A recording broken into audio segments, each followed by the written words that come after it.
नमस्कार दोस्तों, let's study YouTube channel पर आपका हार्दिक स्वागत है। आई होप आप अच्छे होंगे, स्वस्थ होंगे।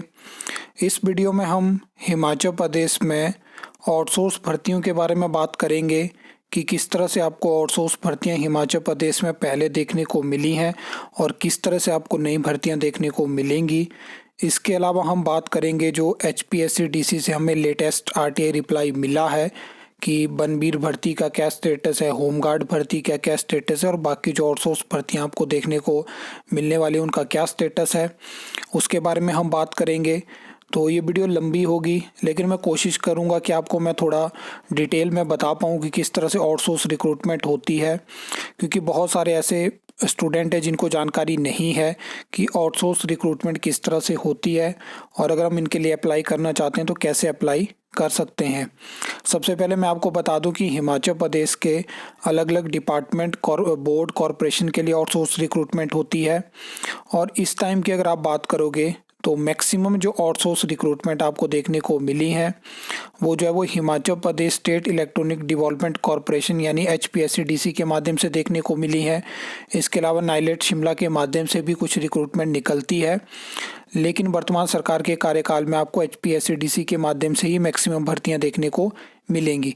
लेकिन इसमें होता क्या है कि किसी भी डिपार्टमेंट बोर्ड कॉरपोरेशन से किसी भी जो वैकेंसी होती है उसकी रिक्वेजिशन जाती है HPSC-DC शिमला के पास। वहाँ से क्या होता है, आगे ये काम जो है वो प्राइवेट कंपनीज़ को दिया जाता है। अलग अलग कंपनीज़ है, 30 से ज़्यादा कंपनीज़ को आपने देखा होगा। नेशनल हेल्थ मिशन में भी अलग अलग तरह की रिक्रूटमेंट निकली, उसके बाद भी बहुत सारी फील्ड असिस्टेंट की रिक्रूटमेंट हो गया और बहुत सारी चीज़ें हुई। आउटसोर्स भर्ती पे कोर्ट केस हुआ, उसकी जानकारी भी मैंने आपको दी।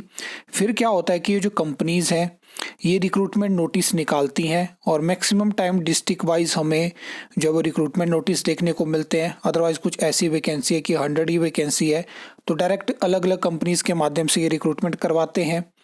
आप इसके लिए HPSC-DC की वेबसाइट भी चेक कर सकते हो और जब भी किसी आउटसोर्स भर्ती में ज्वाइनिंग होनी होती है तो उससे पहले उसकी एक लिस्ट जो है वो वेबसाइट पे आपको देखने को मिल जाती है और वो भी तभी आपको देखने को मिलती है क्योंकि हाई कोर्ट की वो गाइडलाइन है कि जितने भी स्टूडेंट ने आउटसोर्स भर्ती के लिए अप्लाई किया है, वॉक इन इंटरव्यू में पहुंचे हैं, तो उनकी जो डिटेल होगी वो वेबसाइट पे होनी चाहिए।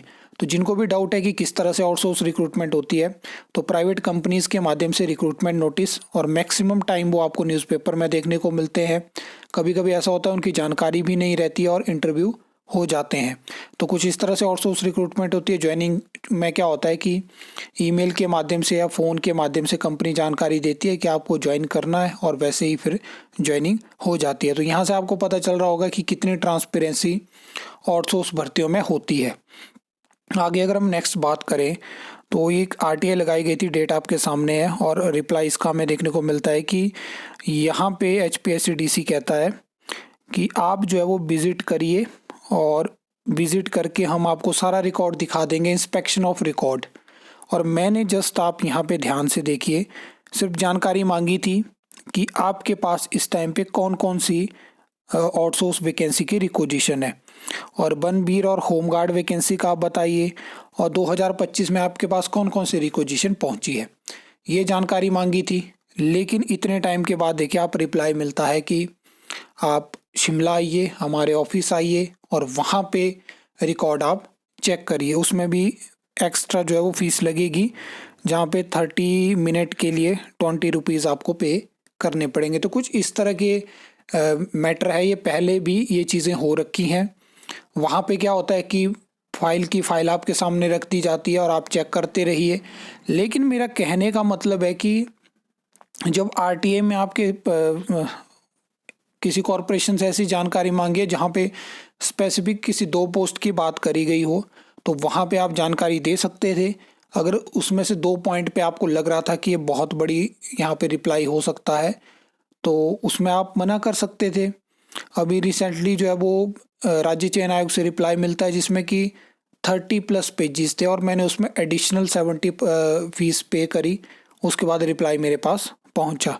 तो ये बहुत सारी चीज़ें हैं जहाँ पे आपको जानकारी अगर कोई कॉरपोरेशन डिपार्टमेंट बोर्ड देना चाहता है वो देंगे, अदरवाइज़ वो कोई ना कोई क्लॉज लगाएंगे और उसके बाद मैंने आपको बताया कि इसके बाद कुछ लोग बोल सकते हैं आप अपील करिए, आप उसके आगे सेकंड अपील करिए। तो मैंने आपको बताया कि वहाँ पे भी बहुत सारी ऐसी अपील्स हैं जो कि पेंडिंग है, क्योंकि जो सीनियर जो पोस्ट हैं, जो हियरिंग होती है, जो आगे अपील लगती है, वो पोस्ट वेकेंट है, जिसकी वजह से बहुत सारी अपील अभी भी पेंडिंग चली हैं और कोशिश करेंगे आगे फर्स्ट अपील सबमिट करने की। इससे पहले भी मैंने HPSC-DC के रिप्लाई के रिगार्डिंग जो है वो अपील दायर करी थी।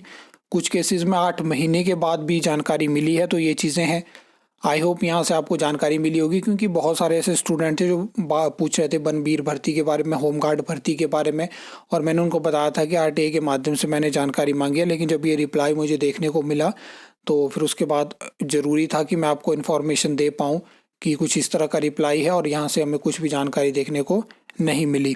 आई होप आपको ये वीडियो अच्छी लगी होगी, इन्फॉर्मेटिव लगी होगी। तो वीडियो को लाइक, कमेंट, शेयर कर सकते हो, चैनल को सब्सक्राइब कर सकते हो फर्दर न्यू अपडेट्स के लिए।